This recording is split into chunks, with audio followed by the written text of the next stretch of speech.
ہمارے چینل کو سبسکرائب کریں اور بیل آئیکن دبائیں۔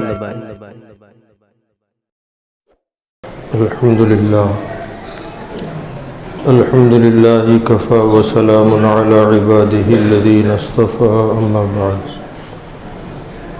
فاعوذ باللہ من الشیطان الرجیم بسم اللہ الرحمن الرحیم یا ایہا الذین آمنوا اذا نودی للصلاة من یوم الجمعة فاسعوا إلى ذکر اللہ وذروا البیع ذالکم خیر لکم ان کنتم تعلمون فإذا قضیت الصلاة فانتشروا في الأرض وابتغوا من فضل اللہ صدق اللہ مولانا العلی العظیم وبلغنا رسوله النبی الامین المتین الکریم۔ معزز و محترم سامعین کرام، السلام علیکم ورحمۃ اللہ وبرکاتہ۔ ان اللہ وملائکتہ یصلون علی النبی یا ایہا الذین آمنوا صلوا علیہ وسلموا تسلیما۔ اللہم صل علی سیدنا و نبینا و مولانا محمد وعلی آلہ وبارک وسلم صلاۃ و سلاما علیک یا رسول اللہ صلی اللہ تعالی علیہ وسلم۔ عزیزان ملت اسلامیہ، سورہ جمعہ کی ابتدائی آیتوں کی تلاوت کا میں نے شرف حاصل کیا۔ اللہ تبارک و تعالی ایمان والوں سے ارشاد فرماتا ہے، یا ایھا الذین آمنوا اذا نودی للصلاة من یوم الجمعہ، اے ایمان والو، جب جمعے کی اذان ہو جائے،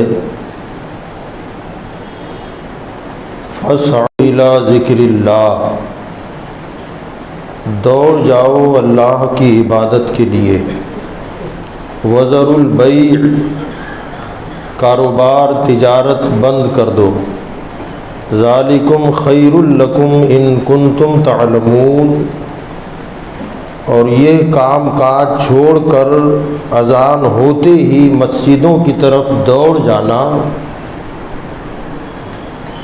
تمہارے لیے کاروبار کرنے سے بہتر ہے اگر تم اسے جانو۔ فَإِذَا قُضِيَتِ الصَّلَاةُ فَانتَشِرُوا فِي الْأَرْضِ، پس جب نماز مکمل ہو جائے تو پھر زمین پر پھیل جاؤ، وَابْتَغُوا مِنْ فَضْلِ اللَّهِ، اور پھر اللہ کا فضل تلاش کرتے رہو۔ یہ اللہ کا فضل سے مراد ہے روزی، کاروبار، بزنس، تجارت۔ اللہ نے نماز جمعہ مکمل ہو جانے کے بعد زمین پر پھیل کر جو کاروبار کرنے کا حکم دیا، اور اس کاروبار سے جو آمدنی ہو اسے اللہ فرماتا ہے کہ یہ میرا فضل ہے، یہ میری رحمت ہے، میرا انعام ہے۔ کاروبار کرنے میں ہمیں اللہ تعالی نے اپنے حبیب صلی اللہ علیہ وسلم کے ذریعے بہت ساری پابندیاں بھی ہم پر عائد کی ہیں کہ کاروبار تجارت کیسی ہونی چاہیے۔ یاد رکھیں کہ ایمان والا جس نے اللہ رسول کو مانا ہے وہ اللہ رسول کے قانون کو بھی مانے گا۔ ہمارے یہاں پر تجارت اور بزنس کے معاملات میں بہت سارے اصول اور قوانین شریعت اسلامیہ نے ہمیں آپ کو عطا فرمائے۔ دوسری قوموں میں وہ قوانین نہیں ہیں جس پر عمل کر کے وہ کام کاج کر سکیں۔ بسا اوقات مسلمانوں میں اکثر لوگ ایسے ہیں کہ یار کاروبار تو کاروبار ہے، تجارت تو تجارت ہے، اس میں یہ اصول کیا ہے کہ یہ نہ کرو اور یوں نہ کرو اور ایسا نہ کرو اور ویسا نہ کرو، کہ دنیا کما رہی ہے، ہم پر اسلام پابندی کیوں لگا رہا ہے کہ اگر اس طریقے سے کرو گے تو حرام ہوگا۔ مثلا اپنے مال کی تعریف مبالغہ کر کے بیان کرنا، بیجا تعریف کرنا شریعت نے منع کیا ہے۔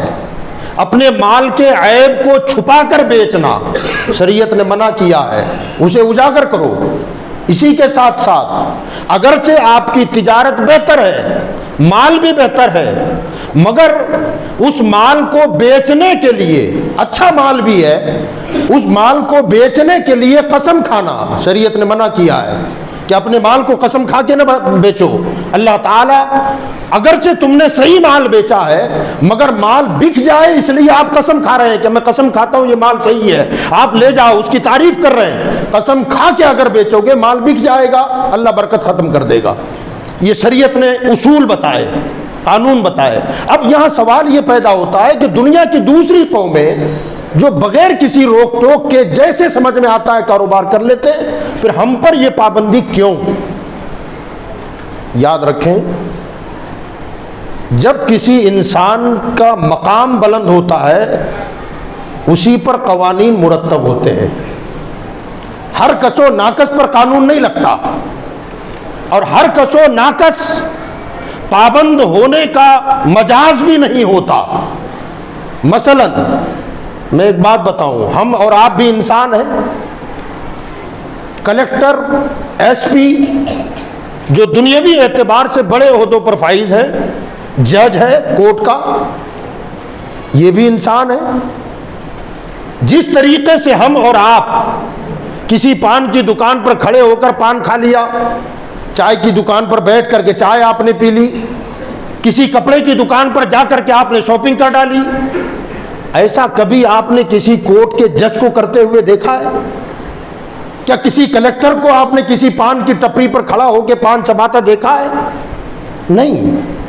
جہاں عوام الناس سیر و تفریح کرتی ہے وہاں کے گھومتا ہے؟ نہیں۔ آخر وجہ کیا ہے؟ کیا اس کی طبیعت نہیں چاہتی کہ میں بھی چار لوگوں میں بیٹھ کر پان چباؤں، کہیں بیٹھ کر چائے پیوں؟ وہ کیوں نہیں کرتا؟ اس کی وجہ یہ ہے کہ اسے حکومت ہند نے کوئی اونچے مقام پر فائز کیا ہے۔ وہ جانتا ہے کہ میں عام لوگوں سے الگ ہوں، لہٰذا مجھے اپنے آپ کو ریزور رکھنا پڑے گا۔ میرا دل چاہتا ہے کہ میں بھی عام لوگوں کی طرح گھوموں، میں بھی عام لوگوں کی طرح کھاؤں پیوں، لیکن وہ اپنے آپ کو ریزور رکھتا ہے تاکہ اپنے سیٹ کے مقام کو برقرار رکھ سکے۔ اسی طریقے سے ہندوستان میں یا دوسرے دنیا کے کسی ملک میں سب سے بڑی پوزیشن اگر کسی کی ہوتی ہے تو وہ ہے یا تو پرائم منسٹر ہوتا ہے یا پھر ملک کا صدر ہوتا ہے، جسے راشٹرپتی کہا جاتا ہے، وہ بھی انسان ہے۔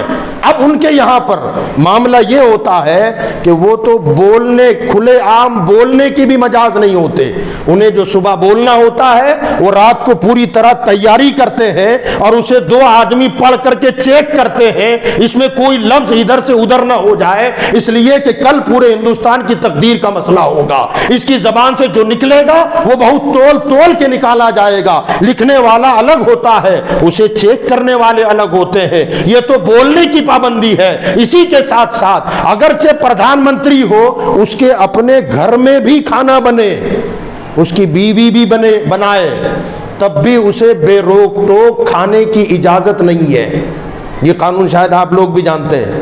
اسے ڈاکٹر کی میز سے گزارا جاتا ہے، اسے باقاعدہ چیک کیا جاتا ہے، کیونکہ یہ ہندوستان کا بڑا آدمی ہے، لہذا ہو سکتا ہے کہ اس کا کوئی دشمن اس میں زہر نہ ملا دے، کوئی گڑبڑ نہ ہو جائے، دیش کا پردھان منتری کہیں موت کے گھاٹ نہ اتر جائے، اس لیے اتنا خیال کیا جاتا ہے کہ اس کے کھانے کا معاملہ ہو یا اس کے پینے کا معاملہ ہو، جب تک ڈاکٹر چیک نہیں کرتا تب تک اسے کھانے کی اجازت نہیں ہے۔ تو دنیا کے ملک کا کوئی بڑا عہدیدار ہو، وہ جب کھانے میں اتنا پابند ہے، اللہ فرماتا ہے ایمان والو تم میرے بندے ہو، تمہیں میں نے ایمان دیا ہے، دنیا کے ہزاروں پرائم منسٹر تمہارے ایمان کے سرمپی پر قربان ہو جائے، تمہارا مقام اس سے بھی زیادہ بلند ہے، لہذا وہ جب اپنی غذا کو چیک کر کے کھاتا ہے تو تم بھی سوچو کہ جہاں سے کما رہے ہو اور جو تمہارے سامنے آیا ہے یہ کھانا میں بیٹھے ہوئے اللہ سے دعا کر رہے ہیں۔ آدھی رات کے بعد آپ خود فرماتے ہیں کہ اچانک مسجد اقصی کا دروازہ کھلا، ایک معمر بڑی نورانی شکل و صورت والے صاحب اندر تشریف لائے، ان کے پیچھے پیچھے تقریباً 40 افراد آئے اور آ کر کے مسجد کے محراب سے ٹیک لگا کر وہ نورانی شکل و صورت والے بزرگ بیٹھے اور ارد گرد 40 افراد بیٹھ گئے۔ کچھ دیر انہوں نے دین کی باتیں کی، اس کے بعد ان لوگوں میں سے ایک شخص بولا، حضور اس مسجد میں آج وہ بھی ہے جو ہم میں سے نہیں ہے۔ تو وہ معمر شخص نے کہا کہ ہاں وہ ہے، اس کا نام ابراہیم بن ادھم ہے جو مسجد میں بیٹھا ہے۔ اب مسجد اقصی بہت بڑی ہے، جنہوں نے دیکھا ہے وہ جانتے ہیں، ایک گوشے میں بیٹھے ہوئے ہیں اور وہاں بیٹھ کر ایک شخص کہتا ہے ایک مسجد میں کوئی ایسا بھی ہے جو ہم میں سے نہیں ہے۔ وہ بزرگ کہتے ہیں کہ ہاں وہ ہے، اس کا نام ابراہیم بن ادھم ہے۔ اور یہ بھی بات جان لو کہ 40 دن سے اسے عبادت میں لطف نہیں آ رہا ہے، نماز پڑھ رہا ہے مگر بدمزہ، لطف نہیں، لذت نہیں ہے عبادت میں۔ حضرت ابراہیم بن ادھم کہتے ہیں میں نے یہ بات جب سنی تو میں اٹھ کر کے چلا گیا اور جا کر کے وہاں دو زانو ہو کے بیٹھا اور میں نے کہا حضرت آپ نے سچ فرمایا کہ 40 دن ہو گئے نماز تو پڑھتا ہوں مگر سوائے سر مارنے کی کچھ نہیں ہے، عبادت میں جو سرور اور جو لذت آنی چاہیے، جو چاشنی اور جو لگاؤ ہونا چاہیے وہ نہیں ہے۔ آخر اس کی وجہ بھی آپ بتا دیں تو مہربانی ہوگی۔ تو اس اللہ کے بندے نے فرمایا ابراہیم بصرہ میں تھے اس سے پہلے؟ تو کہا ہاں۔ کہا وہاں سے کسی دکان سے کھجوریں خریدی تھی؟ کہاں حضور خریدی تھی؟ کہا جب اس نے کھجوریں تولی اور تولنے کے بعد جب تمہارے جھولے میں اس نے ڈالی تو تمہیں یہ گمان ہوا کہ میری ایک کھجور اس کے ٹوکرے میں گری ہے، تم نے وہ کھجور اٹھا لی، وہ تمہاری نہیں تھی اور وہ کھجور تم نے کھا لی جس کی وجہ سے تمہاری عزت، عبادت کا نور چلا گیا ہے، عبادت کی لذت چھین لی گئی۔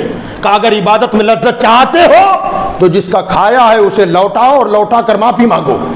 حضرت سیدنا ابراہیم بن ادھم صبح ہوتے ہی وہاں سے بصرہ گئے اور جس دکان سے کھجوریں خریدی تھیں وہاں سے اور مزید کھجوریں خرید کر ایک کھجور اسے واپس کی، معافی مانگی۔ آپ فرماتے خدا کی قسم اس کے بعد مجھے عبادت میں لذت آنے لگی۔ کیا پتا چلا؟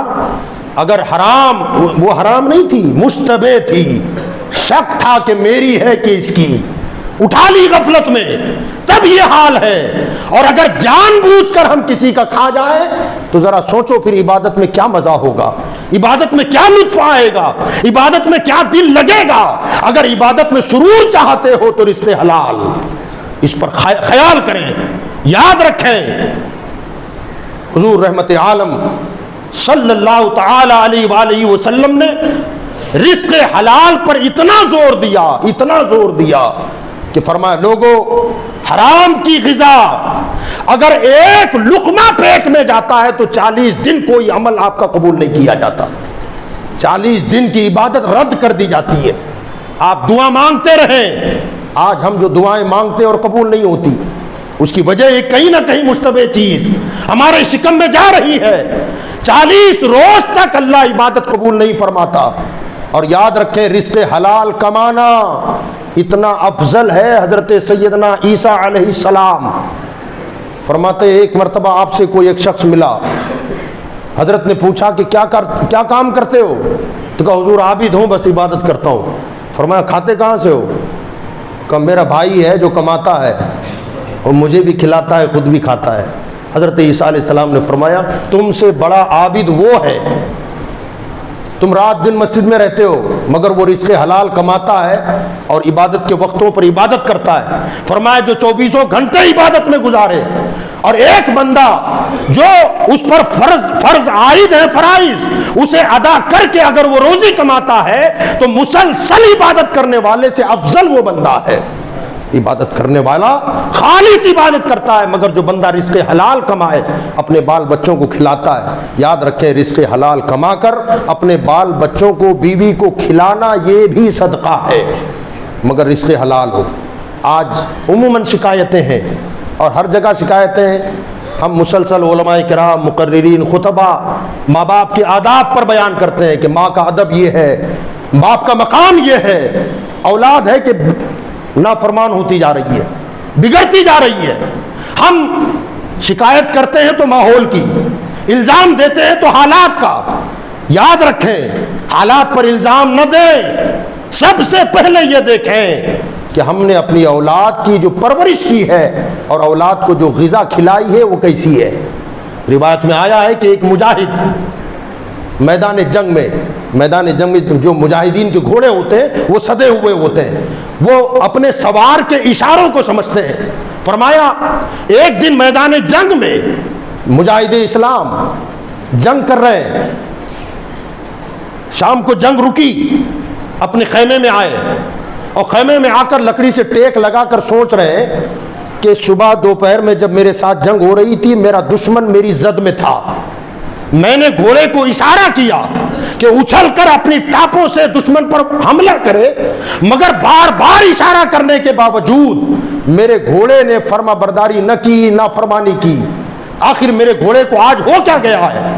فرماتے ہیں کہ میں اسی سوچ میں تھا، اچانک میری آنکھ لگی، اور آنکھ لگی تو میرا گھوڑا خود میرے خواب میں آیا، اور خواب میں آ کر میرا گھوڑا یہ کہتا ہے کہ کل تم نے جو چارہ خریدا تھا، چارہ خریدنے میں جو پیسہ دیا تھا اس میں ایک سکہ کھوٹا چلا گیا، اور وہ چارہ میں نے کھایا ہے، مجھے حرام کھلا کر فرما برداری کی امید رکھتے ہو؟ کہا ایسا کبھی نہیں ہوگا، جانور کو بھی اگر حلال کھلایا تو جانور وفادار ہوتا ہے۔ ذرا سوچیں آپ کہ ہم اگر اپنی اولاد کو حرام غذا کھلائیں گے تو کیا وہ ماں باپ کا فرما بردار ہوگا؟ ہرگز نہیں ہو سکتا۔ لہٰذا میرے بھائیوں، بزرگوں اور دوستوں، رزق حلال کمانے کی کوشش کریں، مشتبہ چیز سے بھی اپنے آپ کو بچائیں۔ حرام کمانے میں آمدنی دکھے گی، آوک دکھے گی، اتنے ہزار روز کماتا ہوں، مگر یقین جانیں برکت نہیں ہوگی، اور برکت لاکھوں کمانے کا نام نہیں ہے۔ اگر ہزاروں کماؤ اور خوشحال رہو یہ برکت ہے، لاکھوں کما کر ٹینشن میں رہو یہ بے برکتی ہے۔ آدمی کماتا ہے، ہاسپٹل کی نظر کرتا ہے، وکیلوں کی نظر کرتا ہے، ادھر ڈال رہا ہے، ادھر ڈال رہا ہے، تو یاد رکھو یہ برکت نہیں ہے۔ اگر حلال کماؤ گے تو اللہ تبارک و تعالی ہمارے کم کمائی میں بے شمار برکتیں عطا فرمائے گا۔ اللہ تعالی مجھے آپ کو عمل کی توفیق عطا فرمائے۔ وما علینا الا البلاغ۔